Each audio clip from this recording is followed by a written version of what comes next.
pendekatan pada nyeri rematik. Apoteker Beni Setiawan M. Famclean dengan topik Diclofenac untuk terapi nyeri akut dan kronik. Seminar online diselenggarakan oleh pengurus Pusat Ikatan Apoteker Indonesia bekerja sama dengan Novartis Indonesia. Sejawat apoteker yang berbahagia, sebelum kegiatan dimulai, izinkan kami menyampaikan tata tertib yang harus ditaati selama kegiatan berlangsung. Sejawat wajib menonaktifkan mikrofon dan kamera.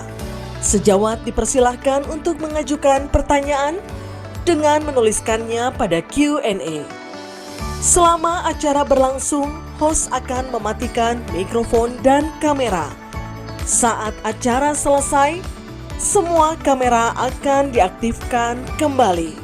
Dan sejawat wajib mengikuti kegiatan sesuai dengan waktu yang telah ditentukan. Tibalah seminar online akan segera dimulai. Kepada moderator kita pada seminar online kali ini, Apoteker Dr. Anda Reni Septiani Mars, disilahkan untuk memandu acara.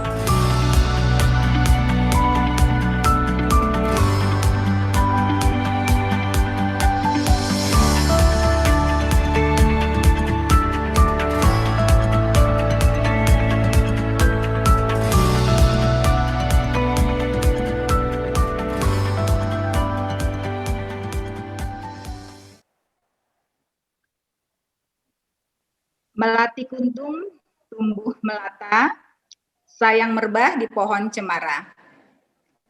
Assalamualaikum, mulainya kata, saya sembah pembuka acara.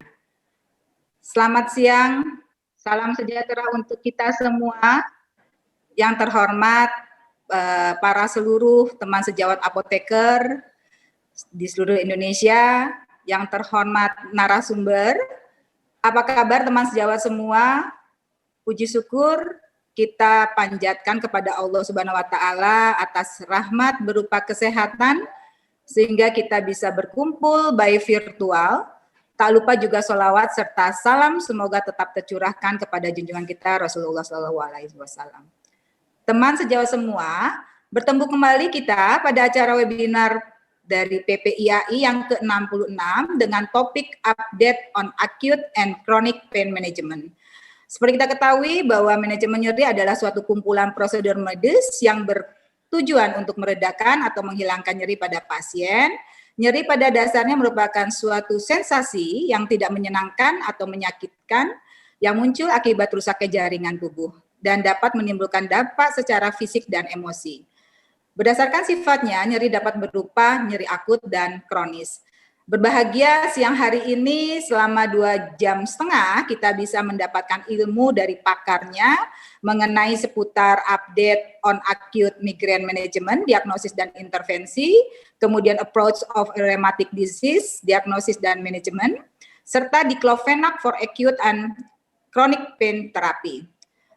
Baik teman sejawat semua, untuk materi yang pertama kita akan mendengar tentang update on acute migraine management, diagnosis dan intervention yang akan dibawakan oleh Dr. Rocky Francisca, spesialis saraf. Sebelumnya mungkin saya akan bacakan kurikulum vitae dari beliau.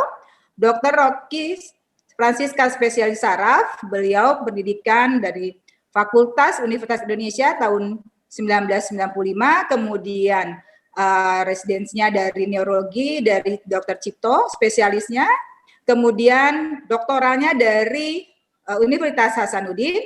Riwayat pekerjaan beliau, sekarang beliau menjadi neurologis di Siloam Hospital Lipo Village. Kemudian beliau aktif ikut organisasi di Perhimpunan Dokter Spesialis Saraf Indonesia di Tangerang, kemudian juga aktif di IDI Tangerang.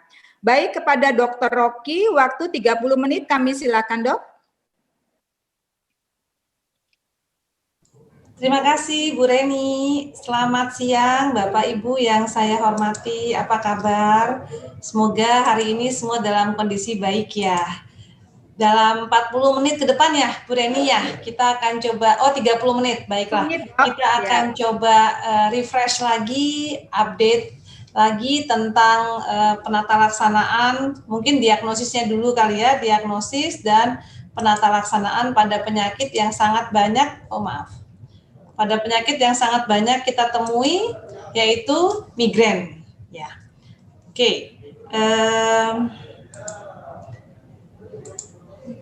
Dalam tujuan dari presentasi saya ke depan, ini sebetulnya sederhana saja Bapak Ibu, yaitu bagaimana kita bisa diingatkan kembali untuk mampu mengidentifikasi gambaran klinis atau gejala-gejala dari migrain, kemudian mampu juga membuat suatu strategi penanganan khususnya untuk pengobatan migrain pada fase akut, dan bagaimana kita secara efektif juga bisa menata laksanai migrain tersebut ya. Oke, nanti akan ada background, epidemiologi, patofisiologi, etiologi, presentasi, workup, treatment, prevention, dan summary pada presentasi saya ke depan. Nah, sebagai latar belakangnya Bapak Ibu, kita ingatkan kembali bahwa memang nyeri kepala itu adalah keluhan yang paling banyak ya membawa pasien datang mencari pertolongan medis ya. Dikatakan 99%, kalau nggak bisa dibilang 100%, manusia itu pasti pernah sakit kepala ya. Kalau kita lihat di praktek umum ya, di primary care physician itu dari 10 yang datang itu 1 pasti sakit kepala gitu ya. Kalau di dokter neurologi seperti saya lebih banyak lagi angkanya pasti. Kemudian kalau kita lihat juga bahwa ternyata dari yang datang dengan sakit kepala itu, kemungkinan besar mereka itu punya sakit kepalanya akibat migrain. Ya, dikatakan mungkin sekali 3/4-nya itu migrain. Ya, dan 1-5% dari mereka itu migrainnya bukan yang migrain episodik ya, migrain yang cuma sekali-sekali, tapi migrain yang memang sifatnya sudah berlangsung menahun ya, atau kronik. Dan ini mungkin statement yang saya buat bahwa migrain itu masih sering ya Bapak Ibu underdiagnosed, artinya tidak terdiagnosis dengan baik, dengan tepat ya, dan juga tidak ditangani dengan baik atau under treatment. Oke, ini sekedar supaya kita siang-siang nggak ngantuk nih, kita ngelihat wajah-wajah ganteng dan cantik dulu ya. Ini para artis, atlet terkenal, penyanyi, ya ini ternyata mereka punya migrain ya. Mungkin pengakuan jujur, saya juga adalah seorang migrainers nih. Makanya tiap kali diberi topik migrain tuh berapi-api ya, karena saya juga adalah penyandang migrain. Nanti kita akan bahas pengalaman saya ya. Tapi kalau kita lihat Bapak Ibu epidemiologinya, memang angka kejadian migrain di seluruh dunia itu global ya, hampir mirip sama ya, sekitar 10% sampai dengan yang paling tinggi di Amerika Selatan itu 16% ya. Jadi ini merupakan suatu nyeri kepala primer yang cukup banyak dan sangat mengganggu ya. Biasanya nanti kita akan bagi menjadi migrain dengan aura dan migrain tanpa aura ya. Tadi sudah dibahas 10%-nya dan merupakan di sini dikatakan third most prevalent disorder ya, penyakit paling sering nomor 3 di dunia dan yang nomor 7 paling menyebabkan gangguan dalam aktivitas sehari-hari ya. Oke, baik. Kalau kita lihat epidemiologinya lagi, maka menariknya memang migrain itu paling banyak mengenai perempuan.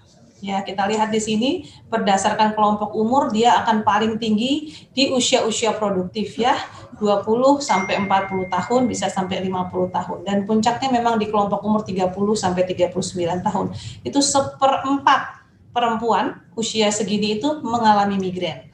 Nah, sementara pada laki-laki dia lebih stabil ya. Angkanya di bawah 10%, 1,6%, paling tinggi 7,4%. Jadi memang ini penyakit perempuan sepertinya lebih banyak kena ya. Dan ini tadi statement saya bahwa migrain itu sering sekali tidak ditreat dengan adekuat ya. Pertama, data yang menyebutkan bahwa hanya 30% penyandang migrain yang mendapatkan pengobatan untuk pencegahannya, padahal dia butuh. Kemudian lebih dari 50% pasien migrain itu baru terdiagnosis dengan tepat setelah lewat 5 tahun. Ya, jadi agak terlambat penegakan diagnosis, dan bahwa pengobatan migrainnya sendiri juga dikatakan di sini low rates of adherence and persistence ya. Pasien suka males minum obat, terus bingung milih obat yang mana ya, karena